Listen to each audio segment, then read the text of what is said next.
بسم اللہ الرحمن الرحیم۔ محترم ناظرین و سامعین، السلام علیکم ورحمۃ اللہ وبرکاتہ۔ آج کی جو ہماری علمی نشست ہے اس میں ہم بتائیں گے کہ اللہ کے رسول صلی اللہ علیہ وسلم کی تعلیمات کو بہت سے ایسے لوگوں نے بھی تسلیم کیا جن لوگوں کا مذہب اسلام سے کوئی تعلق نہیں تھا۔ ان میں ایک شخص ہیں مائیکل ایچ ہارٹ ان کا نام ہے۔ یہ امریکن ماہر فلکیات یعنی اسٹرونومر اور مورخ بھی ہیں۔ انہوں نے 1978 میں 100 شخصیات کے اوپر بک لکھی اور ان میں اللہ کے رسول صلی اللہ علیہ وسلم کو سب سے پہلے نمبر پر رکھا۔ حالانکہ مذہبی طور کے اوپر انہوں نے اس بک کو نہیں لکھا، بلکہ جن شخصیات نے انسانی تاریخ کے دھارے کو یکسر تبدیل کر کے رکھ دیا، انہوں نے ان کے ناموں کو جمع کیا۔ انہوں نے اللہ کے رسول صلی اللہ علیہ وسلم کو پہلے نمبر پر کس وجہ سے رکھا، حضرت عیسیٰ علیہ السلام کو دوسرے، اور آئزک نیوٹن جس نے سائنس کی دنیا میں انقلاب برپا کیا اس کو انہوں نے تیسرے نمبر پر رکھا۔ لیکن اللہ کے رسول صلی اللہ علیہ وسلم کی شخصیت کو پہلے نمبر پر رکھنے کی اس نے وجوہات بھی بتائیں۔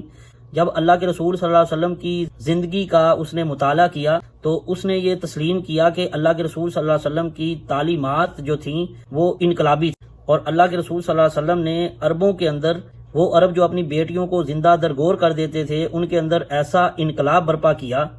کہ انسانی تاریخ میں اس کی مثال نہیں ملتی۔ انہوں نے کہا کہ میری فہرست میں محمد صلی اللہ علیہ وسلم کا نام پہلے نمبر پر آنے کی وجہ سے کچھ لوگ حیران ہو سکتے ہیں، لیکن محمد صلی اللہ علیہ وسلم تاریخ میں وہ واحد شخصیت ہیں جو مذہبی اور دنیاوی دونوں میدانوں میں کامیاب رہے، کیونکہ آپ نے ایک معاشرہ قائم کیا، ایک ریاست کو منظم کیا۔ اس نے بتایا کہ کس طرح اللہ کے رسول صلی اللہ علیہ وسلم نے بہت کم عرصے میں بہت زیادہ کامیابیاں حاصل کیں، اور وہ اللہ کے رسول صلی اللہ علیہ وسلم کی شخصیت سے بہت زیادہ متاثر تھا۔ اور اللہ کے رسول صلی اللہ علیہ وسلم کی دعوت کا سب سے بڑا واقعہ تو یہ ہے کہ اللہ کے رسول صلی اللہ علیہ وسلم نے جب اپنی نبوت کا اعلان کیا تو سب سے پہلی جو بات اللہ کے رسول نے فرمائی،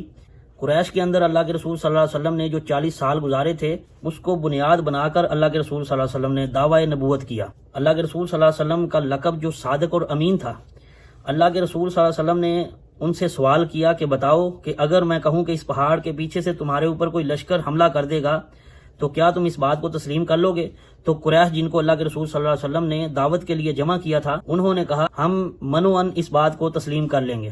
تو اللہ کے رسول صلی اللہ علیہ وسلم نے فرمایا کہ لا الہ الا اللہ کہو کامیاب ہو جاؤ گے۔ تو پھر اللہ کے رسول صلی اللہ علیہ وسلم کی انہوں نے مخالفت شروع کر دی، کیونکہ وہ اپنے آبا و جداد سے بتوں کی پوجا کرتے ہوئے آ رہے تھے، اس لیے وہ اللہ کے رسول صلی اللہ علیہ وسلم کے کہنے پر اپنے بتوں کی مخالفت نہیں کر سکتے تھے، تو انہوں نے اس کو ماننے سے انکار کر دیا۔ لیکن وہ اس بات کو مانتے تھے کہ اللہ کے رسول صلی اللہ علیہ وسلم نے 40 سال جو ہمارے اندر گزارے ہیں زندگی میں، کبھی ایک دن بھی ایک لمحہ بھی جھوٹ نہیں بولا، انہوں نے اس بات کی گواہی دی تھی۔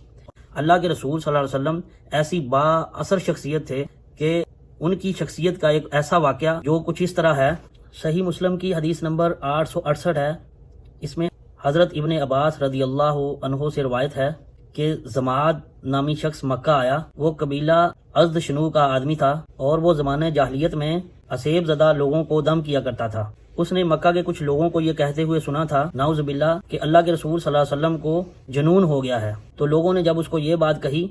تو اس نے کہا کہ اگر میں اس شخص کو دیکھ لوں تو شاید اللہ جو ہے میرے ذریعے اس شخص کو شفا دے دے۔ تو وہ آپ سے ملا اور کہنے لگا کہ اے محمد صلی اللہ علیہ وسلم، میں اس نظر نہ آنے والی بیماری کا علاج کرتا ہوں، یعنی جنات والے شخص کو میں دم کرتا ہوں تو وہ شفا یاب ہو جاتا ہے، اور اللہ تعالیٰ جسے چاہتا ہے میرے ہاتھوں شفا دے دیتا ہے۔ جب اس نے یہ بات کہی تو اللہ کے رسول صلی اللہ علیہ وسلم نے فرمایا، ان الحمد للہ نحمده ونستعینه من يهده اللہ فلا مضل له ومن يضلل فلا هادی له واشهد ان لا الہ الا اللہ وحدہ لا شریک له وان محمدا عبدہ ورسولہ، اما بعد۔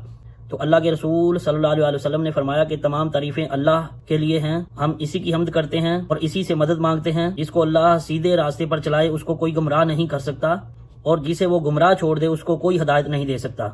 اور میں گواہی دیتا ہوں کہ اللہ کے سوا کوئی سچا معبود نہیں، وہی اکیلا ہے، اس کا کوئی شریک نہیں، اور بلا شبہ محمد صلی اللہ علیہ وسلم اس کے بندے اور رسول ہیں۔ اس نے جب یہ کلمات سنے تو اس کے دماغ پر اس کا ایسا اثر ہوا کہ اس نے کہا کہ آپ مجھے ان کلمات کو دوبارہ سنائیں۔ اور اللہ کے رسول صلی اللہ علیہ وسلم نے جب دوسری دفعہ اس کو کلمات سنائے تو اس نے پھر سنے،